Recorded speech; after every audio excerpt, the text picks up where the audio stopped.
안녕하십니까, 레피드입니다. 6월 29일 HMM 보도록 하겠습니다. 먼저 증시부터 보겠습니다.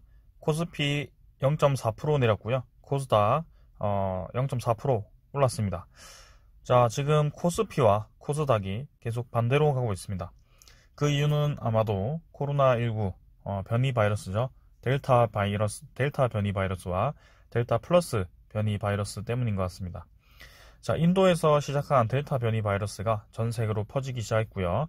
특히 이제 백신 접종률이 높은 국가들에게서도 델타 변이 바이러스가 확산하는 모습을 보고 영국은 이미 2만 명 이상이 확진되기 시작했습니다. 자, 그래서 지금 우리나라도 백신 접종률이 이제 30% 정도 되나요? 네, 그 정도 되지만 여전히 우려감이 있고요. 나머지 국가들도 마찬가지입니다. 특히 이제 델타 플러스 변이는 기존에 이제 전염력이 높은 델타 바이러스에서 이제 플러스 또 변이가 되면서 거기는 이제 백신에 대한 회피율이 더 높다고 합니다. 그래서 상당히 좀 우려스럽고요. 특히 이제 증상 같은 경우는 이제는 원래는 열 나고 뭐 인후통 이런 게 이제 주 증상이었다면 지금 이제 콧물까지 나면서 뭔가 감기와 구별이 잘 안 된다고 해요. 그래서 지금 이 상황에서 뭔가 경기 회복을 갈 수 있는 그 상황에서 참 이런 좋지 않은 소식이 나오면서 또다시 뭔가 미궁으로 증시를 좀 집어넣는 것 같습니다. 그래서 계속해서 코로나에 대해서는 좀 경계를 할 필요가 있고요. 이제는 뭔가 물가 상승률에 대해서, 그 다음에 경기 회복에 대해서 금리 인상 얘기보다는 또 코로나 얘기가 많이 나오고 있습니다. 그래서 계속 주목해서 볼 거고, 코스피가, 역시나 이제 코스피가 경기 회복 관련 주식들이 코로나19가 좀 퍼지기 시작하니까 뭔가 또 애매하게 가지 못하고 조정을 좀 받았습니다. 특히 수급이 기간이 또 나가기 시작했고요. 외국인 같은 경우도 뭐 많이 들어오진 않고 있습니다. 그래서 금액을 보시더라도 기간이 계속 매도를 이어가고 있고, 외국인 같은 경우도 거의 뭐 간망 정도로 보시면 되겠습니다. 자, 그래서 이렇게 움직임이 계속 좋지 않고요. 코스닥이 또 이렇게 오히려 이제 바이오 주식이나 뭐 그런 진단 주식들이 좀 상승을 하는 것 같죠. 그래서 서서히 좀 올라가는 것 같고요. 코스닥이 이제 정고점을 돌파를 할 수 있을 거라고 생각합니다. 자, 해외 증시를 보더라도 나스닥은 올라가고 다우는 내려가는 그 상황이 나왔고요. 오히려 이제 금리 인상이나 그런 얘기가 나왔을 때는 다우가 올라가는 모습이었는데 지금은 다우가 조금 힘이 빠진 모습이죠. 그래도 급하게 내려가다가 그대로 이제 올라오긴 했고요. 여전히 이제 모멘텀 자체는 있습니다. 나스닥도 보시면 나스닥은 이미 사상 최고가를 넘어섰고요. 저항선을 돌파하면서 강하게 상승하기 시작했습니다. 자, 그 다음에는 뭐 증시 선물 지수 보시면 다우나 나스닥 거의 뭐 비슷하게 보합 유지 중이고요. 유럽의 선물 지수 같은 경우는 조금 상승 중입니다. 그 다음에 채권 수익률 1.4%대로 계속 뭐 1.4% 후반대나 1.5%대로 유지가 되고 있고요. 지금은 경기 회복이 아직은 섣부르다라는 판단이 나올 수 있기 때문에 조금은 주의를 하셔야 되겠습니다. 그래서 오늘 증시는 이 정도로 보고 종목 리뷰하도록 하겠습니다. HMM 보겠습니다. 700원 하락해서 1.5% 하락했고요. 43,600원으로 마무리했습니다. 자, 시간의 가격은 좀 상승을 했습니다. 44,350원으로 한 1.7% 정도 상승을 했고요. 거래가 조금 이제 늘어나면서 마무리를 했습니다. 자, 여기에 대한 이유에 대해서는 조금 이따가 설명을 드리도록 하고요. 지금은 오늘 이 차트에 대해서만 말씀을 드리도록 하겠습니다. 자, 오늘 흐름 뭐 크게 나쁘진 않았어요. 오늘 이제 상승으로 출발해서 좀 눌리긴 했습니다만 증시 전체가 오늘 기간 수급이 좀 나가면서 이탈을 하면서 코스피가 하락을 했고요. 최근에 이제 코로나 이슈로 인해서 그런 실적 관련주들이 좀 약세를 보이고 오히려 바이오나 그런 진단키트 종목들이 모여있는 코스닥이 좀 올라가고 있습니다. 실제로 이제 미국 증시도 비슷하게 나스닥 쪽으로 힘이 쏠리고 있고요. 그렇게 보시면 되겠습니다. 그래서 지금은 여기 주요 기점에 대해서 제가 언급을 계속 드리고 있고 지금은 45,000원 선이죠. 45,000원 선을 저항으로 해서 지지선으로 해서 디디고 있습니다. 그래서 쌍바닥 정도를 디디면서 반등을 성공을 했고요. 21선이 가파르게 좀 내려오는 듯 하다가 조금 이제 누웠습니다. 그래서 결국에는 지금 이평선을 다시 정배열로 만들기 위한 작업이 진행이 되고 있고요. 지금 음운선을 기점으로 해서 크게 이탈하지 않고 계속 진행이 되고 있습니다. 그래서 괜찮다라고 보고 있고, 거래량이 점진적으로 증가하면서 올라가다가 오늘 이제 거래량이 죽은 좀 저항을 맞았는데요. 크게 뭐 의미는 없다고 보지만 그래도 막 이 상방으로 가는 힘도 부족하고요. 아래로 조금 눌리는 저항도 있다 보니까 이 흐름이 별로 재미가 없어 보이죠. 네, 그래서 이게 바로 이제 불확실한 그런 이 소스가 있기 때문에, 네, 12 물량 전환에 대해서, 그 다음에 뭐죠? 그 매각을 할지 말지 거기에 대해서 초점을 맞추고 있기 때문에 HMM이 조금 재미없게 진행이 되고 있습니다. 자, 그래서 오늘 뭐 12 전환에 대한 뭐 소식은 없는 것 같죠. 자, 그래서 그 12 전환 물량에 대해서는 조만간 이제 소식이 나올 것이고, 산업은행이 이제 그 12 물량 전환을 했을 때 7월 중순에 이제 나오기 때문에, 그 물량이 나오기 때문에 거기에 대해서 바로 매각은 하지 않을 것이고, 좀 추후 움직임을 보다가 매입자죠. 매입자를 선정을 해서 이제 매각을 할 예정입니다. 그래서 포스코나 그 다음에 뭐 현대차그룹, HDC 그룹 이렇게 이 언급이 좀 되고 있고요. 포스코 그룹이 좀 유력하게 판단이 되고 있습니다. 그래서 HMM 같은 경우가 이제 매각으로 좀 많이 무게가 잡혀 있는데, 지금 투자자들은 조금 그런 불확실한 소식에 대해서 경계를 좀 하는 모습이었습니다. 그래서 지금 계속 이 자리에서 행보를 좀 하고 있는데요. 자, 오늘 내일 기점으로 해서 이 흐름이 어떻게 될지, 어떻게 바뀌어질지 일단 예상치 못한 뉴스가 하나 나왔습니다. 자, 그건 투자자 이 수급과 공매도 잔고 이런 걸 다 보고 같이 한꺼번에 보도록 하겠습니다. 자, 투자자 기관과 외국인이 18만 8천주, 외국인이 47만 6천주 쌍매도를 했고요. 기관이 계속 매도를 하고 있고, 외국인도 매수를 하는 듯 이렇게 매도를 좀 이어가고 있습니다. 그래서 투신이나 연기금이 계속 이제 매도를 이어가고 있고, HMM에 대해서 확실히 뭔가 매수세가 지금 붙지는 않고 있습니다. 그래서 MSCI 리밸런싱 이후부터 해서 지금 외국인이 그렇게 강하게 들어오지 않고 있고요. 기관은 오히려 뭔가 차익 실현 쪽으로 무기를 두는 것 같죠. 그래서 좀 더 시간을 두고 보는 게 맞는데요. 자, 이제 공매도 잔고 보도록 하겠습니다.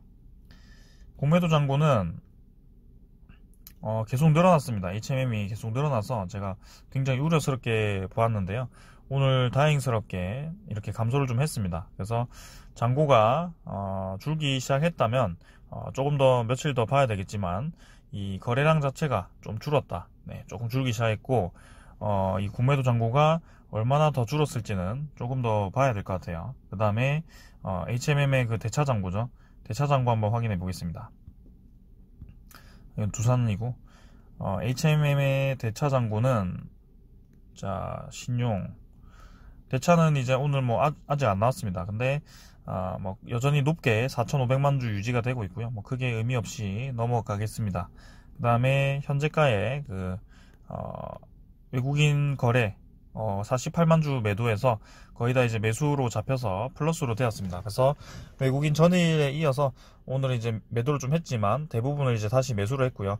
외국인 보유율이 12.77%로 여전히 이제 높게 유지가 되고 있습니다. 그래서 그런 부분은 괜찮았는데요. 자, 지금 뉴스가 나왔습니다. HMM 드디어 정부에서 또다시 칼을 꺼내들었고요. 2030년 해운 매출 70조를 목표로 해서 해운업 리더 국가 전략을 발표를 했다고 합니다. 그래서 원양 컨테이너 선복 150만 TU 목표를 하고 있고요. 국내 이 친환경 선박 비율을 15%까지 상향을 하고 있다고 합니다. 자, 지금 HMM이 100만 TU가 거의 다 도달했는데요. 거기에 50만 TU를 추가로 더 늘리겠다는 이 발표죠. 그래서 2030년까지 추가로 더 발주를 낼 예정인 것 같고요. 이게 이제 최근에 그런 머스크사와 같은 대형 대형 회사들이죠. 기업들이 치킨 게임을 시작할 수도 있다라는 그런 우려감, 실제로 이제 발주량을 많이 냈기 때문에 우리나라도 대응이 필요하다라고 좀 그런 얘기들이 많았는데요.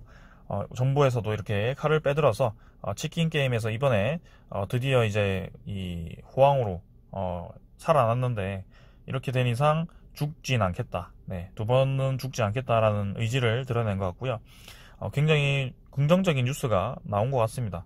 자, 그래서 이렇게 국가 차원에서 투자를 하겠다라고 얘기를 한 것 같고, 산업은행, 수출입은행, 한국자산관리공사, 한국해양진흥공사 등 4개 기관은 15억 달러 규모의 선박금융을 추진을 한다고 합니다. 15억 달러면 이제 얼마죠? 1조 5천억, 한 1조 6천억 정도 되겠네요. 그 정도의 규모의 이제 선박금융을 추진해서 이제 30억 달러 이제 30억 달러까지 확대가 가능하고, 이러면 이제 거의 3조 3천억이고, 거기에 따라 이제 고효율, 친환경 선박 관련 및 이런 공모펀드에 투자하는 개인 투자자에 대해서 정부의 뉴딜 인프라 펀드 과세 특례 적용을 검토를 한다고 합니다. 그래서 해운업을 좀 살리겠다고 정부 차원에서 아주 크게 투자를 하는 것 같고요. 지금 상당히 긍정적입니다. 네, 그래서 HMM에 대한 이런 투자를 하는 투자자에 대해서도 혜택을 준다고 하니까 괜찮은 이런 전략인 것 같고요. 그래서 HMM이 오늘 현대중공업과 대우조선해양 등 조선사 두 곳과 1조 7,776억 원의 규모의 초대형 컨테이너선 신조 발주 계약을 체결을 했다고 합니다. 그래서 이게 이제 현대중공업이 6척이고 대우조선해양이 6척이고요. 총 12척이 이제 2024년 상반기까지 모두 인도받을 예정이라고 합니다. 그래서 정부는 선박을 건조하는 조선 기자재 업체에 공정 자동화 기술을 개발, 그 다음에 인력을 지원한다고 합니다. 지금 12척을 또 1만 3천 TEU급이죠. 12척을 또 늘린다고 하니까 26만 TEU급입니다. 그래서 이 이외에도 목표로 한다면 2030년까지 50만 TEU를 더 늘려야 되기 때문에 추가로 또 대형 그 계약이 나올 것이고요. 2024년 상반기까지 모두 인도받는다고 하니까 2023년부터 좀 받을 예정인 것 같습니다. 자, 그래서 지금 SCFI가 계속 고공행진을 이어가고 있고, 실제로 이제 이 HMM의 실적도 실시간으로 증가를 하고 있는 상황인데요. 내년에 이제 이 배가 선박이 많이 풀렸을 때는 분명히 SCFI가 더 이상 올라가지 못하고 줄어드는 그런 과정이 나올 텐데요. 지금 상황에서는 이런 투자, 선제적인 투자는 긍정적으로 작용을 할 것입니다. 그래서 내년쯤 되어서 이제 선박이 더 늘어난다고 해서 SCFI가 계속 늘어나서 뭐 실적이 계속 늘어나서 HMM이 계속 올라간다라는 것은 좀 무리가 있는 얘기지만, 지금 이런 횡보하는 구간에서의 굉장히 필요했던 그런 뉴스인 것 같습니다. HMM이 미래에도 성장성이 확보를 하겠다, 성장성 확보를 하겠다라는 것이고요. 경기 호황이 다시 한번 찾아왔을 때 HMM은 준비가 되어 있다라는 것이고요. 그 다음에 선제적으로 이제 이렇게 투자를 하면서 정부의 지원까지 받으면서 지금 거기에 이제 산업은행도 포함되어 있기 때문에 그 매각 이슈에 대해서 좀 더 힘을 실어줄 수 있는 그런 좋은 뉴스가 아닌가라는 생각입니다. 정부 차원에서 밀어주기 때문에 산업은행이 HMM의 그런 CB 물량을 그냥 자기들의 이익을 위해서 이렇게 장중에 매도를 하기보다는 아무래도 최적의 파트너에 좀 넘겨주지 않을까라는 생각입니다. 자, 그래서 오늘 굉장히 좋은 뉴스가 나왔고요. 내일 분명히 올라갈 것이면 틀림없고, 자, 여기서 중요한 자리 21선 탈환을 했는데 여기서 이제 밀고 나가는 것 같습니다. 밀고 나가려고 하는 것이고요. 자, 여기서 좀 강하게 밀고 나간다면 5만원 선까지도 터치를 할 수 있는데, 이때 이제 그 매각 이슈까지 터져준다면 제가 이제 그렸던 그 여러 번 터치하는 구간을 가지 않고 단 2번 만에 N자로 올라갈 수도 있겠습니다. 자, 그래서 조금만 더 유의 깊게 지켜볼 것이고요. HMM 지금 굉장히 좋은 뉴스 나왔기 때문에 한번 기대를 해보도록 하겠습니다. 자, 그래서 여차하면 저도 신규 매수를 한번 고려를 해볼 것이고요. 자, 이대로 이제 쭉 가버릴 것인지 아니면 조금 더 시간을 끌 것인지 한번 제가 주의 깊게 보도록 하겠습니다. 자, 원래는 이제 좀 길게 횡보를 하는 입장에서 갑자기 이렇게 바꾼 이유는 오늘의 그 뉴스가 상당히 파급력이 있다라고 느꼈기 때문입니다. 그래서 해운업을 이대로 다시 수그러들게 두지 않겠다라는 그런 뉴스가 나왔기 때문에 저는 긍정적으로 보겠습니다. 자, 오늘 여기까지 하고요. 내일 또 좋은 장에서 뵙도록 하겠습니다. 네, 감사합니다.